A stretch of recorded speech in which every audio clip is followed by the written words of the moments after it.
their child, what their passion and love was navigating. So Wakea falls in love with navigating. And for his love of navigating, what happens? You look at the paiai. Put one of those up right there. That's about as pretty much traditional on the wrapping as it can get. What that is that's how you package it to put it on your canoe. So out of his love for navigating was born this food. And what changes this food is because you don't need refrigeration, the food can last you 2,500 miles to Hawaii, the most isolated spot on planet Earth. Now you wonder what is so the significance, right? No haloa, no paiai, no ability to make the food and have it last. They never make it to Hawaii. Because you would exhaust your food sources before you found it. And so that was the story. Now I was inspired by just pounding taro and asking the questions, why, how does that make sense? So further, in the recipe what we found is that only the iko, in 1778, only the starch of the taro is used. Now by the 1820s, right, go back, we talk about the story of poi. So in 1778 we have a prolific community, Hawaiians, right? If only 300,000 Hawaiians, they were eating 5 pounds of poi a day. That's over 500 million pounds of poi a year. So that's 1778. By 1820, what happens? In the 1820s, the chiefs have gotten all of the people to harvest sandalwood. And then on farming. You get one famine. And on the top of the famine, and I'm not blaming the missionaries, but the missionaries show up and measles and smallpox show up with them.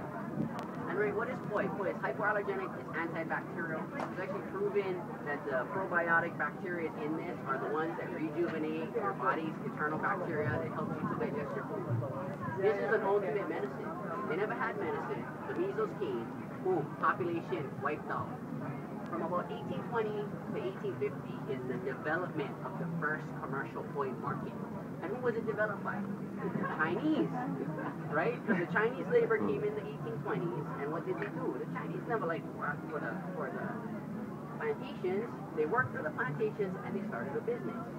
And pounding taro and selling paiai was as simple as tying a white flag to your door, and everybody would know. From 1850 to 1910, almost all of the poi made in Hawaii it was all hand pounded, and it's pretty much all being done by Chinese, and on Oahu, it was all being done in Chinatown. Now, I don't know if you guys seen the video about 4 or 5 months ago about the Chinatown River rats. Can you imagine in 1850 how huge the rats was in Chinatown? Poi and the production of poi changed with the Chinese. Because what happened was the Chinese wasn't concerned about the food preservation. It was a business. In 1850, Pukui talks about the first time that poi ever needed to be strained. Because in the traditional recipe, you clean it so meticulous. If you look at how we clean it so meticulous that, first of all, the skin of the taro is what contains the bacteria. And as you clean the taro, you transfer these bacteria onto the food. The food, right, is pounded. And what happens when you pound it is just like chewing it. You crush the molecule, you release the sugars. Now these probiotic bacteria feed on sugars. If you take the taro, and the taro is overripe, like that first piece that I gave you, you go try this. This is a little bit of the bottom was beginning to ripen. So in the Hawaiians, they had names for all of these. So now this is the iko, the gummy part is the ulika, and Mary Cabeno Pukui specifically says that the ulika was tolerated in the poi, but they preferred it as table taro. And the reason being, the more sugar that's in the taro, the faster it sours, because the bacteria feeds on sugars. So the store poi today, they barely clean it, right? They run it through the mill, and then they have a strainer that catches all of the debris.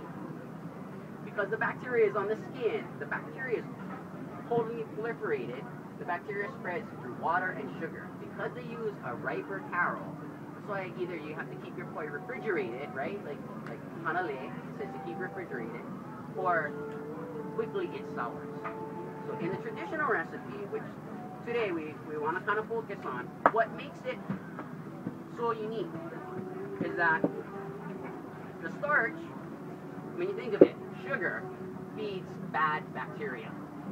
You know, if you look at cancers and all of these things, you're not supposed to eat sweet things, diabetics.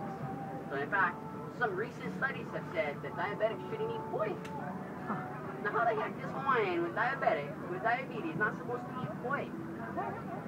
It's because the recipe that they tested was high in sugars because they weren't using a quality.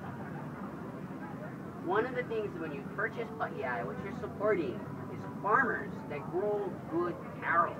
And in Hawaii, you would think that when taro is good taro, but it's not. Because the price of taro to the poi mills is 60 cents a pound, nobody actually farms it like for quality. You know what? I mean, you tell me, how does it go from 60 cents? The farmer gets paid 60 cents, but then you pay between $8 to $10 a pound for poi, which poi, by definition to the Department of Health, right? There's two definitions of poi. One, poi is the unadulterated ground taro product containing no less than 28% solids, which means the rest is water. They have another definition called poi ready to eat, and that one contains no less than 15% solids.